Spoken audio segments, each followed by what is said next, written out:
Afghanistan as we were in Germany post-World War II. That is, for at least a half a century. It has nothing to do with Kabul and state building, nothing to do with fighting the Taliban or proving that we can reconcile with the Taliban, and nothing to do with fighting any terrorist group. It has everything to do with three primary strategic objectives. And I really, as a military officer, as a professional, I don't necessarily object to these objectives, but I believe the American people probably ought to be told about them, and there ought to be a debate as to whether or not they want to spend their money on these objectives. First objective is to be in the place that Donald Rumsfeld discovered was the most difficult country in the world to get military power into in 2001, and take my word for it, it is.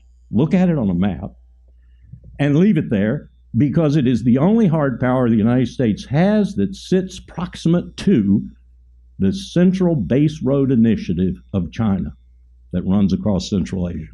If we had to impact that with military power, we are in position to do so in Afghanistan. Second reason we're there is because we're cheek and jowl with the potentially most unstable nuclear stockpile on the face of the earth in Pakistan.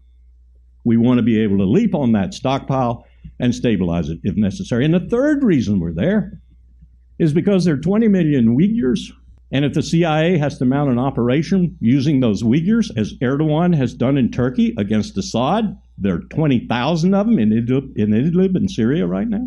Well, the CIA would want to destabilize China, and that would be the best way to do it, to foment unrest and to join with those Uyghurs in pushing the Han Chinese and Beijing from internal places rather